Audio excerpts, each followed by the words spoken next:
E o que eu senti de falar com vocês hoje, tá? Que tá muito forte no meu coração. Não sei se vocês viram os meus stories.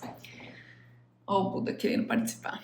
Não sei se vocês viram os meus stories, mas eu fui fazer exame hoje. Aí eu e o Denis foi dar uma volta no parque e tinha um peixe-boi, né? Um manati. E é um bicho lindo, lindo, lindo, lindo. E a gente ficou muito chateado porque ele tava tentando comer as folhinhas, né? Dele, tentando se alimentar e tinha um monte de lixo, um monte de plástico, um monte de isopor. E eu senti muita vergonha, né? Eu acho que se tem uma palavra que resume o que eu sinto às vezes quando eu olho para nós, né? Quando eu falo de humanidade, eu me incluo nessa, mas foi realmente vergonha, tá? Vai ficar salvo sim, tá, gente?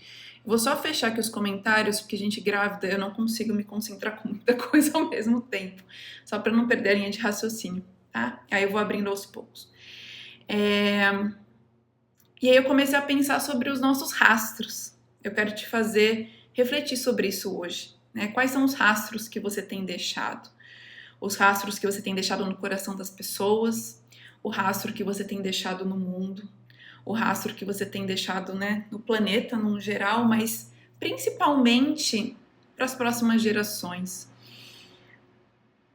Eu acho que toda essa sociedade baseada em individualismo, imediatismo, tudo rápido, muito ego, se vendo muito como separado, faz com que a gente só foque naquilo que a gente vai tirar vantagem, né? Naquilo que vai trazer benefício para nós mesmos. É um instinto tão primitivo, né? Porque é um instinto basicamente de sobrevivência, só que baseado numa sobrevivência distorcida, porque é o que a gente chama de ecossistema, né? A gente se vê acima dos outros seres, a gente se vê acima das outras pessoas, a gente se vê num lugar que não nos pertence, né? Estamos todos lado a lado e a nossa vida é muito mais insignificante do que a gente imagina.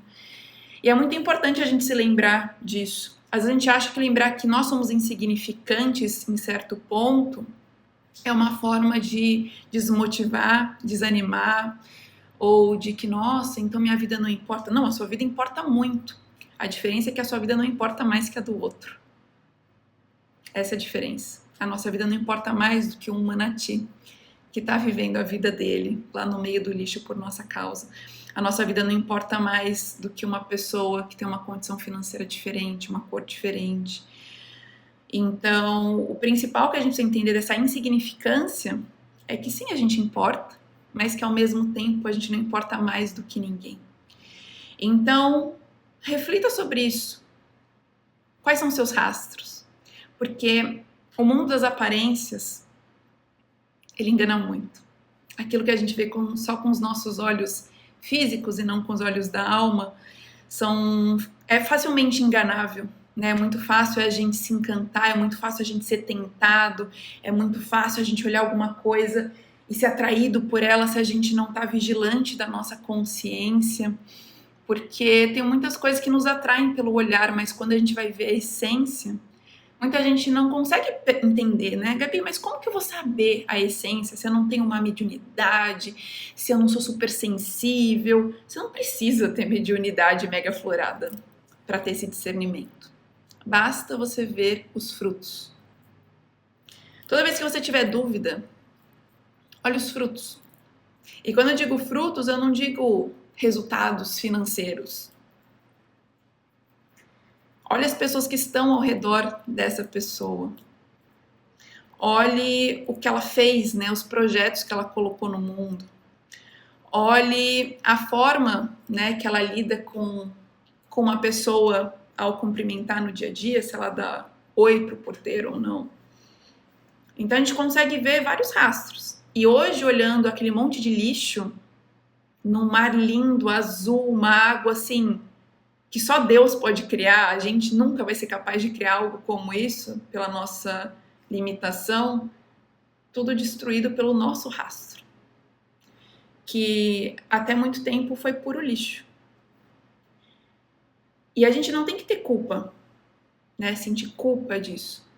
A gente tem que sentir a responsabilidade, Porque o que eu mais vejo e o que mais me chateia não é nem onde a gente está, mas é a falta de autorresponsabilidade para a gente chegar onde a gente quer. Então é muito fácil a gente falar que, cara, quando eu cheguei o mundo já era assim. As pessoas não eram conscientes, as pessoas não se importavam umas com as outras, as pessoas não se importavam com a natureza. Não fui eu que inventei o plástico, então não é minha culpa. Não fui eu que inventei o sistema político, então não é minha responsabilidade entender como as coisas funcionam, criar algo novo. Não é minha culpa o mundo ser do jeito que é. Eu não fiz isso tudo sozinho. Então, por que eu vou me dar ao trabalho de arregaçar as minhas mangas, de ir para a batalha, de fazer acontecer se não fui eu? E por que eu vou me dar o trabalho se o meu vizinho não vai? Por que eu vou me dar o trabalho de me transformar, de me desenvolver, que dói pra caramba, que para quem se desenvolve sabe que é dia após dia um processo contínuo de vida? Para que eu vou me dar o trabalho? Por que eu vou sair da minha zona de conforto se o coleguinha do lado não vai? Se o líder da minha empresa, se o líder da minha família, se o líder do meu país não faz? E aí é onde mora o nosso maior erro. É a gente delegar só porque não foi a gente que se colocou nessa situação. E quando você vai mais a fundo espiritualmente, talvez tenha sido você que tenha se colocado. Talvez você não lembre. Talvez você não tenha memória de vidas passadas, talvez você nem acredite em vidas passadas. Mas e se foi você que habitou esse planeta? Gerações atrás. E se foi você que estava aqui há muito tempo, que plantou tudo isso e agora está colhendo? A gente não sabe. Mas o que a gente sabe é que se a gente está aqui por algum motivo. Quem é meu aluno já assistiu a aula sobre seres da nova era, sabe? Sobre a questão dos voluntários. Nós somos voluntários. O voluntário não fica ali, por exemplo, um voluntário que vai trabalhar na África por causa da fome. Ele não vai chegar lá e vai falar, quer saber? Eu não vou fazer isso. Eu não vou me dar o trabalho, eu não vou passar esse sufoco. Não fui eu que criei toda essa injustiça no mundo, não fui eu que criei tantas separações, não fui eu que fiz essas crianças ficarem com fome, então por que eu vou lá? O voluntário, ele age por amor. Ele não quer saber quem foi o culpado, ele não gasta energia apontando o dedo, ele gasta energia fazendo e sendo a mudança. É isso que eu preciso que vocês entendam. Porque enquanto a sua energia estiver para fora, apontando e buscando um culpado, é ladeira abaixo. É ladeira abaixo para você. É ladeira abaixo para o coletivo. É ladeira abaixo para a humanidade. A gente precisa de você. Da sua sanidade, da sua consciência, da sua força, daquilo que você acredita. E parte disso, né, vem justamente da gente honrar as gerações que vieram antes, fazendo a nossa parte e não repetindo o que eles fizeram. Então anota isso, se você está escrevendo algumas coisas aí.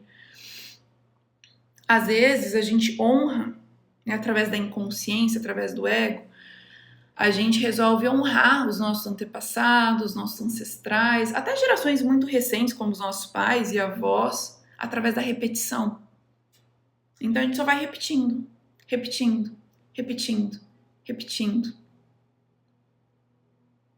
Tem uma história que a professora Lúcia Helena Galvão uma vez contou, que eu achei incrível, que simboliza muito bem isso. Que era uma moça, vou contar do meu jeito de grávida, tá? Talvez eu mude a história inteira, mas o que importa é a mensagem. Era uma moça que fazia sempre, todos os domingos, uma carne específica, que não tinha as duas pontas. Era uma carne que era só o miolo, não tinha as duas pontas. Até que um dia, uma criança perguntou para ela e falou, por que não tem ponta essa carne? Por que você tira as pontas? E ela falou, olha, eu vi minha mãe fazendo assim a vida inteira, eu continuei fazendo a receita, então por isso que eu faço, sempre deu certo, continua dando certo. Vamos perguntar para ela. Foram até a mãe dela, perguntaram: por que a senhora, né, faz essa carne desse jeito, sem as duas pontas? E ela fala: olha, a minha mãe fazia assim, ela sempre fez assim. Então, eu fui passando, né, de geração em geração, vendo minha avó, minha bisa, minha tata, até que chegaram nessa avó, ou a primeira pessoa que inventou essa receita, e perguntaram: por que a senhora tira as pontas da carne? Ela disse: porque não cabia na panela. A única panela que eu tinha não cabia a carne inteira. Então eu cortava as duas pontas. Hoje, talvez você esteja fazendo o mesmo prato que os seus ancestrais fizeram, só que talvez você tenha uma panela muito maior.